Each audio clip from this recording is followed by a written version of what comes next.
We lost a member of the family last night. Before you get to worrying about Chris, it wasn't Chris. If I was to lose that girl, I don't think I could be standing here in front of you. I think that I don't know that I could stand at all if I was to lose that girl. But we lost Beamer, my black lab, and many of y'all have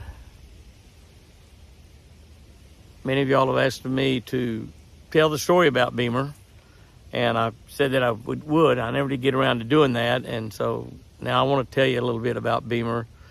Grandma Lizzie, Chris's mama, always said when we get on to Beamer, or Beamer do something bad, or we was talking about Beamer, she would always say, Beamer is a good dog. And even when Beamer was doing something that she was getting in trouble for, Grandma Lizzie would always say, Beamer is a good dog. And Beamer was not a good dog. Beamer was a great dog. A great dog.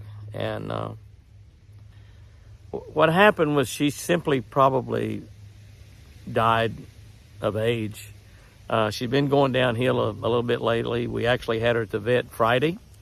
And she seemingly was just great yesterday and doing well, eating well. She ate a lot of turkey like the rest of us did the last few days.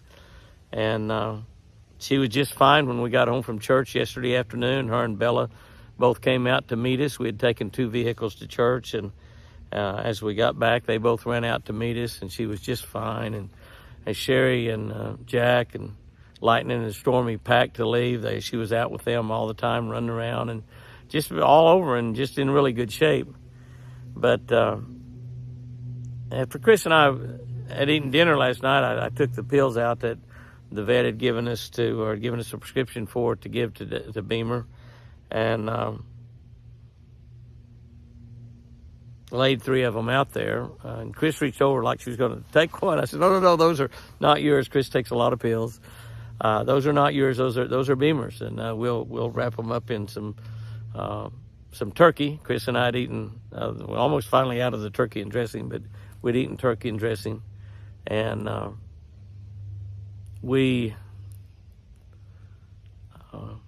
saved some there. That was on her plate, I believe. I think I cleaned my plate up. But to put those pills in, and I said, where is Beamer anyway? I haven't seen her in a little while. And we got to looking around. I couldn't find her anywhere in the house. And I looked outside, and I couldn't find her anywhere. Hollered at her several times. She didn't show up. And so I put Chris to bed about 10 o'clock probably. And I told her, she said, well, what about Beamer? And I said, I'm going to go look for Beamer. Don't worry, I'll find Beamer. And so I took one of my big Cyclops spotlights and went looking. And I looked for quite a while, and I was out pretty good ways away from the house and walking in the woods and calling and looking. And I couldn't find her. And so my light went out. The thing is, the Cyclops is a bright, bright light. But when it goes out, it's really bright. It just goes out. It doesn't start getting dim or anything, give you any warning. So I went back to the house, got another spotlight, and went back out and checked on Chris. She was sleeping. She was fine. And I went back out and even went and checked a pig trap we had, because Beamer has got caught in a pig trap before. But she usually would bark. And I'd got kind of close to that big trap. That's where I was heading to when my light went out. And so I went over there to that. And I walked down by the pump house, because she went to the pump house with me a lot and all that area there. And walked down all along, went out on the dock and went out on the deck and shined all along the bank. I thought, well, maybe she might have gotten the water and something and be in the water, stuck in the mud, or couldn't get out of the water, whatever. I didn't know, but I couldn't find her. And I finally went over east of the house to that an area over there that we mow. We keep it looking like a yard, even though it's not the yard. And I was talking and hollering for her all along, and it was about midnight, right, just about midnight. And I finally saw her laying over there, and I thought, oh, Beamer, no. And I shined a light on her, called her name. She raised her head up. I said, oh, Beamer, thank goodness you're alive. I've been so worried about you. And I walked over to her, and I got to her, and she gets up, and she got up. Her back end was wobbling around, and she sort of fell back down, but she sat on her back end and set up like set. You tell them to set. She learned to set when she's just a little bitty baby. She's so smart. And she set on command so well every single time. And she sat there, and I petted her, and I said, "Oh, baby, you're so bad." And I kneeled down there with her. I laid her down and started loving on her. She looked up at me with those big brown eyes and looked at you like only a Labrador can, with all that love and affection. Beamer knew she was dying. She was waiting on me to find her. She also knew I'd be looking for her. She was waiting to tell me goodbye. She was wanting me to love on her before she left.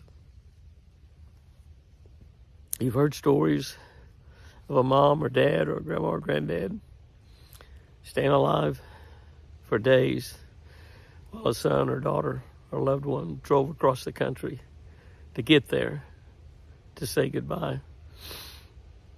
And that person hangs on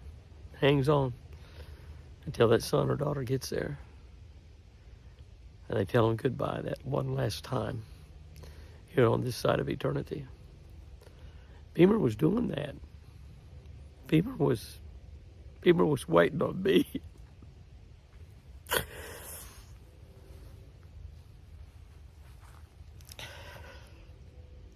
She looked at me with all that love. And I said, "Baby, I'll go. I'm gonna leave in a minute. I'm gonna go get the mule and take you home. You're gonna be okay." I knew she wasn't. But I didn't leave her. Just like she told me, "Don't leave. Don't leave me now." And I sat there until she died. She died pretty peacefully. She just was not breathing at all, hardly. I'd feel over trying to feel some pulse and could still feel a little pulse. And she took a big breath and she wasn't breathing. She did that 2 or 3 times. And the last time, I laid her head down and blood came out of her mouth. And I knew she was gone.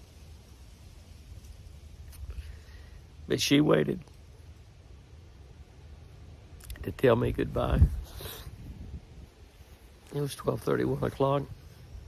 And I went and got the mule and took her home. And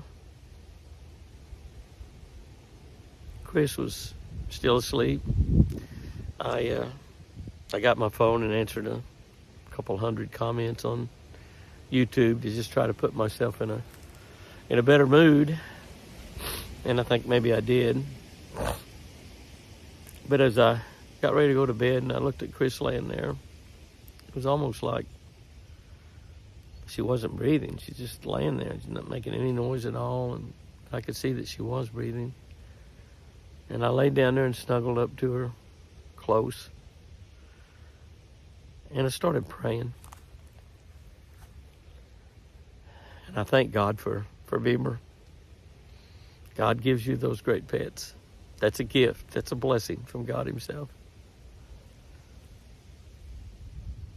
And in the process, it crossed my mind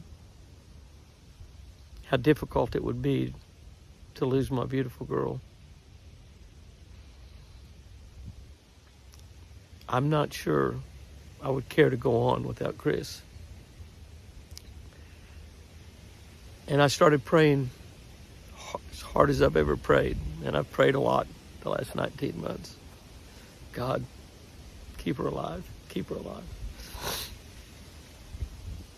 And as I talked to God, I guess I started crying and woke Chris up. And she asked me what was wrong. I said, "There's nothing wrong, baby. I'm fine." I took her to the bathroom and she kept after me and kept after me. And I didn't tell her about Beamer until this morning after she woke up. it was very, very, very difficult to tell Chris about Beamer. Beamer loved Chris, and Chris loved Beamer. But I did. But I've been promising you to tell you the story about Beamer. Beamer was a miracle dog, and she was born here on the ranch, born right there in our bedroom. Daisy, her mother, High Star Daisy. She was a kingdom dog from one of my buddy Hank Howes down in Houston, Texas. He's got a ministry called the Kingdom Dog Ministry, and he goes around to churches with his labs and shows doing all the fetching and everything with them. They're impeccably trained, and teaches the gospel and preaches the gospel, and has seen thousands of people saved because of those kingdom dogs. And one requirement if you get a kingdom dog is that you have to put a scripture to it. And I put Philippians 4:4 with Daisy and named her High Star Daisy. High Star Daisy. Philippians 4:4 says, rejoice in the Lord always. Again, I say rejoice. I rejoice today because I had Daisy and because I had Beamer. And when Beamer was born, she was in a litter of 12.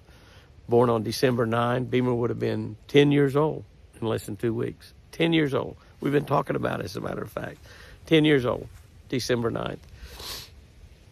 Daisy was bred to one of Hank's Prophet, as a matter of fact, I think was the name of the dog, and bred to one of his very, very best dogs, and she just was an incredible lab. A great hunting lab. We hunted her on pheasant, dove, quail, coons, wild pigs. Amazing. You know, she was an amazing hunting dog and an amazing pet also. She died at 11 years old.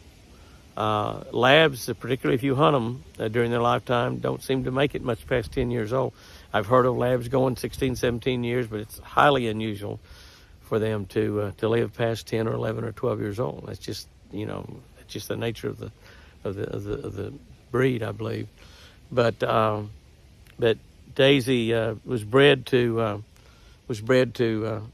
one of Hank's prize, great, impeccably super smart dogs, and Daisy had a perfect litter. She had 12 puppies. She had 11, and I finally went back to bed. She had them in the middle of the night. I went back to bed, and Chris stayed up with her, and she woke me up. She said, we have one more. So she had 12. And get this, folks. She had 6 males, 6 females. She had 6 yellows, 6 blacks. Of the 6 yellows, 3 of them were girls, 3 of them were boys. Of the 6 blacks, 3 of them were girls, 3 of them were boys. Absolutely perfect litter. If you were to draw it up for a perfect litter of Labrador puppies, that would be it. And I wanted to keep one of those puppies, a little female. I want to keep a black one. And because I mostly use yellow labs during my life, because they can be out there hunting doves in September when it's 100 degrees and not be, nearly as hot as a black lab would be that time of the year. And but I wanted to have a black one. I hadn't had a black one in several dogs, so I kept Beamer. She was not the smallest one of the bunch, but she was like the second smallest one. And I wanted a small female, is what I wanted. And she was beautiful. She was gorgeous. My daughter Sherry kept a black male, I believe it's black, and my daughter kept a yellow. My granddaughter Jordyn kept a yellow. She named that in Tebow. And those 3 puppies were together all the time, and at a young age, within the first, couple of months or so, one of them got parvo. All 3 of them got parvo because one of them did. And parvo is almost 100% killer. Usually if puppies have it, they don't do anything. You just let them die. We couldn't do that. We sent them to the vets and spent thousands of dollars on those 3 dogs. Only one survived, and that was Beamer. Those 2 males were stocky and beautiful and much larger, but they didn't make it through the parvo. And most people won't even try to treat parvo in a puppy because it's usually just wasted money. But Beamer survived. And when we got her back from the vet, she was just skin and bones. Just a little bitty black puppy skeleton with black skin hanging on it. Not an ounce of fat on her. And she fattened up pretty good, though. And she stayed alive almost 10 years, and she's just been an incredibly great dog, a great hunting dog. We didn't hunt her near as much on upland game as we did Daisy, but we hunted her on pigs and coons and possums, and she was impeccably trained to not look twice at a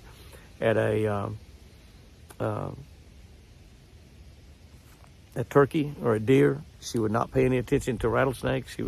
She'd stay back away from a rattlesnake, and she, after a time or two of not understanding the command, learned what stinky meant, and she wouldn't even get close to a skunk. So water turkeys, I was never able to keep her from going after a water turkey, and one of them poked her in a big hole in the side of her head one time, just missed her eye by a little bit and put her eye out. She hated wild pigs. I've seen her and Daisy, they were a team together when they'd get a wild pig. I've seen them kill a big boar, 300-pound or so boar, grab it by the hind legs, and another one grab it by the throat and actually kill it without either one of them getting ripped open by the tusks. Now, Beamer, during her lifetime, was ripped open 3 different times by a wild boar. Completely ripped open, her belly just wide open. And it cost $300, $400, $500 to get her sewed up each time. And she hated wild pigs. If we've run into a bunch of pigs and had a bunch of little ones, she would always catch and kill at least one little one every single time. The little ones could not get away from her. She was just too fast. And but none of the big wild boars ever killed her, even though she got ripped open 3 times. One of the times she got ripped open, her and Daisy, heard them barking. I was out working in the building or something and heard them barking, and I thought they had an armadillo or something in a hole, and so I went out there, and they had a big boar, and they were circling around this big boar, and I looked, and Beamer had her whole belly ripped wide open, blood and her guts hanging, and just terrible looking, and I couldn't get them away from them. They circled in this boar, and I hollered at Chris, and she brought me a .22 rifle out there. I finally got around where I could get a perfect shot. Shot the boar right in between the eyes. If you're going to shoot them with a .22, you need to shoot them in the ear or between the eyes. I shot it between the eyes. It just cuts out running. Didn't drop or nothing. And the dogs are chasing it, and I'm trying to get another shot, and I couldn't get another shot. And I'm just scared to death that Beamer's going to, all her guts are going to fall out. But the pig runs in a pond, and the dogs jump in the pond with it. By the time I got there, they're out there, and I can't get a shot at the pig without taking a chance of hitting one of my dogs. And they're going under and coming up and going under and coming up, and I was afraid the pig would drown both Daisy and Beamer. And but somehow those 2 dogs, one of them with his Beamer with her side ripped wide open, drowned that big boar. And he wasn't a giant boar, probably 200 pounds. And they drowned him. And finally, they were out there, and he didn't come back up. They would go under and up, under and up, under and up. He didn't come up. And so we got her out, took her to the vet. There's another $400 or $500 to get her sewed up. I think it was like $300 or $400 about every time, 3 different times she was ripped open by wild boars. So she's had several lives, like a cat with 9 lives. She's had several lives. Not only did she escape the parvo, she escaped all that other stuff too. Like I said, Grandma Lizzie, I always said Beamer is a good dog. Even if we getting on to her, she did something bad and we were scolding her, she'd just say, Beamer is a good dog. And she wasn't good, she was great. And she just was the perfect dog. She had such a great demeanor about her, would travel in a car for hundreds of miles and never give you any problem at all. At times was a little bit of a picky eater for a lab, because usually they'll eat about anything. But she just was a fantastic, special dog. And tremendous retriever, but so great of a house dog. She wouldn't get up on the furniture, wouldn't get up on the bed, unlike Sherry's dogs and Jordyn's dogs, who do both. She was a great watchdog until she got older, and she wasn't that great a watchdog as she got older, but a great watchdog. Not a guard dog. I don't know if she'd attack anybody unless they were getting after you, but she was just a great dog. So that's a little bit of the story of Beamer. Lots and lots and lots of stories about Beamer I could tell, but I know that many of you pray for your dogs and your animals. I pray for mine. Many of y'all have prayed for my animals, prayed for our deer, prayed for our dogs.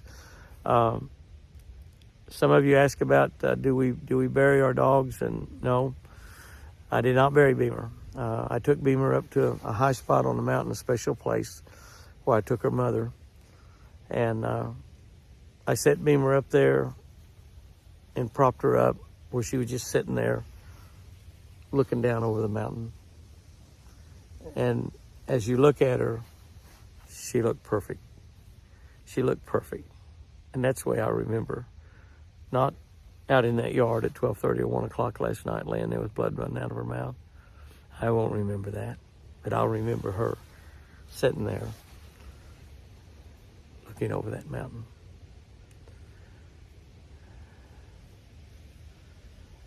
Beamer was a good dog. Grandma Lizzie, Beamer might be up there with you right now, as well as Daisy. Take good care of her. Take good care of her. I may have quite a few lambs in heaven. God created the animals. He said that there would be animals in heaven. And I'll be anxious to see Beamer again. And like Grandma said, Beamer was a good dog. Guys and girls, take care of your pets. Love on them. I sure do love you.